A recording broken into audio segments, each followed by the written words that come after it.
ये जो रोड देख रहे हैं आप सामने से आती हुई, ये आ रही है सोलन से। और मैं इस समय खड़ा हूँ सोलन से 20 किलोमीटर आगे धरजा नाम की जगह पर। और यहाँ से राजगढ़ 26 रह जाता है और आपने इस जगह का नाम याद रखना है, धरजा। यहीं से आपको टर्न करना है एक खास पॉइंट पे। और जब आप इस रोड पर आएंगे, जो नीचे रोड जा रही है राजगढ़ की साइड, उस पे नहीं आपने जाना। जो ऊपर जा रही है जहाँ पर वो गाड़ी खड़ी है, आपने इस रोड पर जाना है। और ये रोड जा रही है कोटला। तो कोटला में ही ओशो सांजेन आश्रम स्थित है, जहाँ पर अब हम जाने वाले हैं। अब मैं सोलन की भीड़ भाड़ से दूर और भी शांत इलाके में, यानी कि कोटला विलेज की ओर जा रहा हूँ। और कोटला में ही ओशो सांजेन आश्रम सिचुएटेड है। और आपको मैं ये भी बताना चाहता हूँ कि यदि आप दिल्ली से आते हैं तो दिल्ली से जो सोलन की दूरी है वो 309 किलोमीटर है, यानी कि लगभग आपको 8 आवर्स लगेंगे सोलन तक पहुँचने में। लेकिन यदि आप चंडीगढ़ से आते हैं तो ये दूरी आपको पड़ेगी 68 किलोमीटर, और लगभग 3 घंटे लगेंगे आपको कोटला तक आने में। तो आप किसी भी तरफ से आएँ, लेकिन आपको बहुत ही अच्छा लगेगा यहाँ पर आकर, क्योंकि बिल्कुल पीसफुल और शांत ये सारा इलाका है। तो दरजा से चलने के बाद जब आप कोटला विलेज की ओर चल रहे होंगे तो आधे घंटे की राइड के बाद आपको ये जगह देखने को मिलेगी रास्ते में, जहाँ पर दो रास्ते आपको नज़र आएंगे। एक जिस पे आप चल ही रहे हैं जो नीचे की ओर जा रहा है, और एक रास्ता ऊपर की ओर जा रहा है।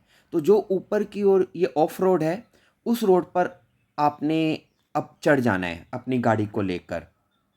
और क्लियरली आपको विजिबल हो जाएगा ये रास्ता।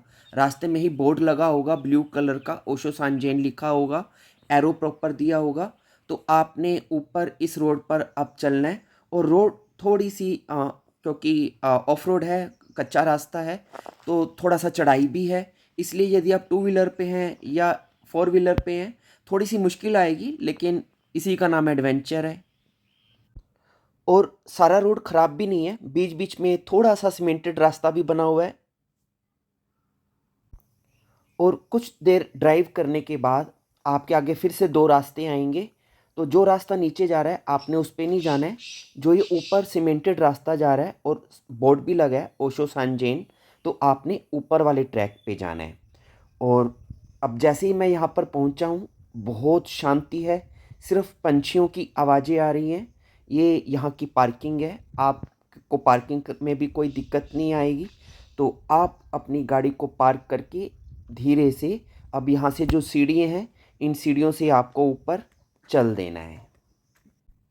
यह है आश्रम का डाइनिंग एरिया। यहाँ पर लंच, ब्रेकफास्ट, डिनर वगैरह होता है। और मेरे से पहले एक स्वामी जी यहाँ पर आए हुए हैं कहीं से, ये भी भोजन कर रहे हैं। तो जैसे ही मैं आश्रम में पहुँचा तो मुझे माँ ध्यान आभा और स्वामी जी ने बोला कि पहले आप थोड़ी पेट पूजा कर लीजिए, फिर आपसे बात करते हैं। ये है स्वामी अंतर जगदीश। ये और इनकी धर्म पत्नी माँ ध्यान आभा दोनों मिलकर यहाँ संयुक्त रूप से ध्यान शिविरों का संचालन करते हैं, ग्रुप्स को लीड करते हैं। और न केवल ये दो लोग, बल्कि और भी पूरे विश्व से, भारत से यहाँ पर संचालक आते हैं। और यहाँ पर जो साधक आते हैं, जो मेडिटेशन सीकर्स आते हैं, उनको ध्यान का रास्ता दिखाते हैं, ग्रुप्स को लीड करते हैं। और विभिन्न प्रकार की एक्टिविटीज़ यहाँ पर मेडिटेशन से रिलेटेड होती रहती हैं। और ना केवल मेडिटेशन, बल्कि जब आप यहाँ पर आएंगे तो यहाँ का जो आसपास का वातावरण है वो भी आपको बहुत ही प्रकृति से भरपूर और आनंद को देने वाला लगेगा। ओशो वाइट रोप को यहाँ पर लोग एंजॉय करते हुए, तो ओशो की जो विभिन्न मेडिटेशन टेक्निक्स हैं उनको यहाँ पर प्रैक्टिकली कराया जाता है। आसपास ट्रैक्स हैं, वहाँ पर घूमने के लिए, सैर करने के लिए आप जा सकते हैं। आसपास चीड़ के जंगल हैं, वहाँ पर आप शांति से, आनंद से बैठकर प्रकृति को एंजॉय कर सकते हैं। अपने चैनल के नए व्यूअर्स को मैं अपना परिचय दे देता हूँ कि मैं बेसिकली एक मेडिटेशन टीचर ही हूँ। और मैं भी कुछ समय पहले यहाँ पर अपने स्टूडेंट्स के साथ आया था और मैंने अपना एक यहाँ पर मेडिटेशन कैंप लगाया था। उसका एक छोटा सा वीडियो मैं आपको दिखा देता हूँ। फॉरवर्ड, अपने दोनों हाथ सामने फैलाएं और धीरे धीरे अपना पूरा ध्यान हाथों पे रखते हुए उनको नीचे आने दें, स्लो मोशन में नीचे आने दें। और अपने हाथों में ची को फील करें, feel the chi energy in your hands. जैसे कीड़ियाँ सी काट रही हो, चींटियाँ सी काट रही हो, या कोई हवा सी आपकी उंगलियों में चल रही हो.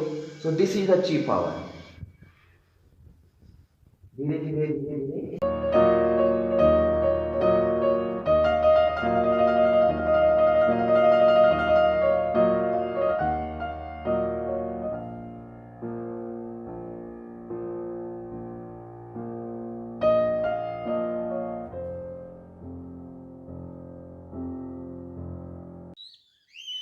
तो काफ़ी देर आश्रम में घूमने के बाद अब मैं आपको मिलवाता हूँ माँ ध्यान आबा से, जो कि यहाँ के संचालक हैं। ध्यान वगैरह जो सभी संचालित करते हैं वो मुख्य रूप से यही करती हैं। तो मुझे बहुत खुशी हो रही है उनसे मिलकर, और आपसे भी मैं उनको मिलवाता हूँ। तो मैं निवेदन करता हूँ माँ जी से कि वो 2 शब्द आपके लिए बोलें, जो भी उनको अच्छा लगे। नमस्कार। यहाँ ओशो सांजेन में 2011 में हमने ये लैंड ले ली थी और फिर धीरे धीरे यहाँ शुरू हुआ कार्यक्रम। जो ओशो के ध्यान साधना शिविर होते हैं वहाँ हम भी यहाँ कराते हैं और देश भर से लोग आते हैं, फैसिलिटेटर्स वो यहाँ कराते हैं। हमारा यही दिल था कि कहीं थोड़ा शोर शराबे से ज़रा दूर एकांत में, कि जहाँ अपने आप ऐसा माहौल हो, और वैसे भी यह हिमालय है कि जहाँ बहुत कुछ करने की ज़रूरत ना पड़े, आते ही लगे कि बस रिलैक्स हुए, मेडिटेट करने का दिल करे, जी चाहे। तो ऐसी ही सराउंडिंग्स हैं यहाँ पर। तो आते हैं देश भर से, दुनिया भर से लोग आते हैं ध्यान के लिए। तो जैसे रूहानी जी कह रहे थे कि भाई इनका दिल है कि ग्रुप लेकर के आए हैं यहाँ, तो स्वागत है, ज़रूर आइए और हम भी आपके साथ पार्टिसिपेट करेंगे। Thank you very much.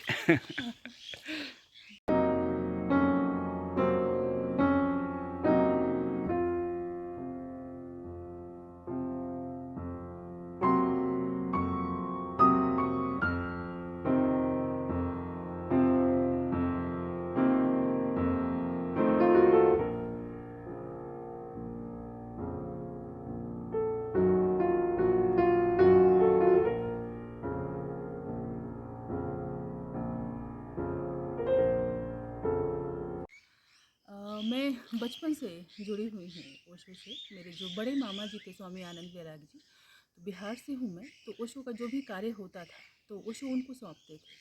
तो पूरे घर में, पूरे परिवार में सभी ओशो सन्यासी हैं। मैं बिल्कुल छोटी थी, 7 साल की थी, तभी मेरी दीक्षा हो गई थी।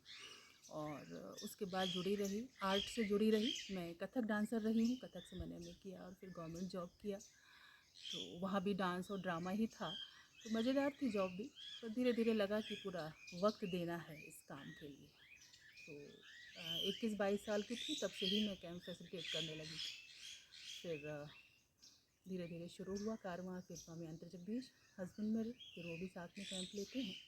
तो अनेक अनेक तरह से जो ओशो की विचारधारा है कि सूफिज्म के माध्यम से, अभी यहाँ अक्टूबर में एक बोधिचित्ता है जो बहुत अतिशा के सूत्रों पर है, या कभी साइलेंस को लेकर के। क्योंकि जनरली जो ओशो के ध्यान में ऐसा लगता है कि सिर्फ बस नाचना ही है और हो हल्ला ही है, ऐसा नहीं है। बहुत कुछ है, बहुत गहराई ओशो ने दी है। और हमारा दिल यही रहता है कि कैसे उस एसेंस को हम जीवित रख सकें, और उसके लिए ही ये ओशो सांजेन है। सांजेन का जो अर्थ है, सत्संग का जो अर्थ होता है, गुरु के पास, जेन से ये शब्द आता है कि जिसमें जो पर्सनल मीटिंग टाइम होता था, कि गुरु जब शिष्य को बुलाते थे वो बेल बजा करके, वहाँ पर्सनल मीटिंग का टाइम, दैट इज़ सांजेन टाइम। तो हमारा यही ख्याल है सांजेन के लिए कि यहाँ आप नेचर से मिल सकें, खुद से मिल सकें। श्री गुरुवे नमः।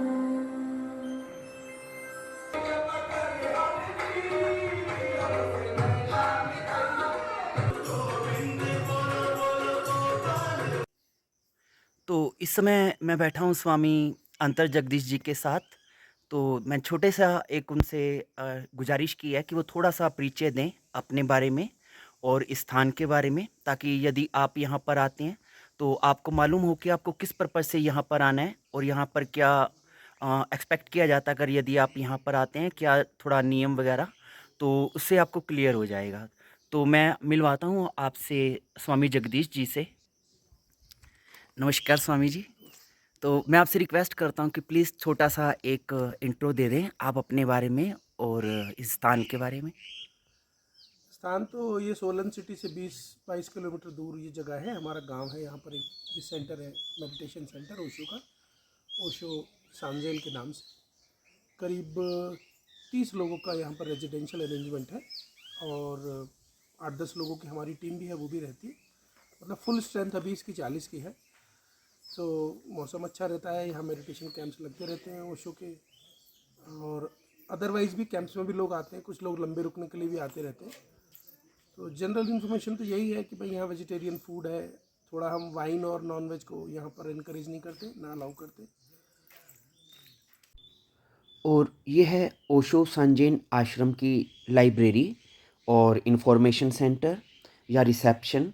तो आप यहाँ पर आकर किसी भी प्रकार की इन्फॉर्मेशन आपको चाहिए हो या आपको कुछ परचेज़ करना हो, बुक्स वगैरह, रोब वगैरह, वो आप यहाँ से कर सकते हैं। और जब आप ऑफिस से बाहर आएंगे तो ऑफिस के बाहर ही कुछ इन्फॉर्मेशन डिस्प्ले रहती हैं, आगामी इवेंट्स की इन्फॉर्मेशन भी आपको यहाँ से मिल जाएगी। और यदि आप सर्दियों में यहाँ पर आते हैं जनवरी फरवरी के महीने में, तो यहाँ पर आपको स्नोफॉल भी देखने को मिल जाएगी। तो उस समय यहाँ काफ़ी ठंड होती है और बहुत से साधक जो उस दौरान थोड़ा साइलेंस में रहना चाहते हैं और नेचर को डीपली एंजॉय करना चाहते हैं और स्नोफॉल का भी नज़ारा लेना चाहते हैं, तो यहाँ पर आ जाते हैं और शांति से यहाँ पर 2 दिन, 10 दिन, 20 दिन जितना दिल करे उतना यहाँ पर साइलेंस में आइसोलेशन के साथ रह सकते हैं।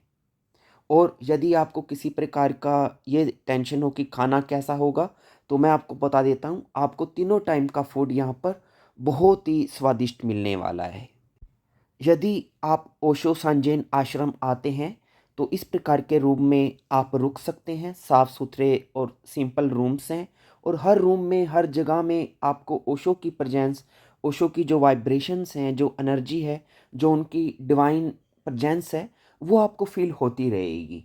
चाहे आप अपने रूम में हों, चाहे बुद्धा हॉल में हों, चाहे गार्डन में हों, हर जगह आपको एक ओशो का जो ऑरा है वो आपको टच करता रहेगा। और आपके रूम में यदि आप बाहर बालकनी में आएंगे तो आप पूरा प्रकृति के भी टच में रहेंगे। तो कुल मिलाकर बहुत ही सुंदर स्थान है। और इसी के साथ मैं अपना ये वीडियो ख़त्म कर रहा हूँ। मुझे उम्मीद है आपको ये जगह पसंद आई होगी। तो जब भी आपको समय मिले, इनके जो इम्पोर्टेंट लिंक्स हैं मैं आपको डिस्क्रिप्शंस में डाल दूँगा, आप इनसे कॉन्टैक्ट करके यहाँ पर आ सकते हैं। धन्यवाद।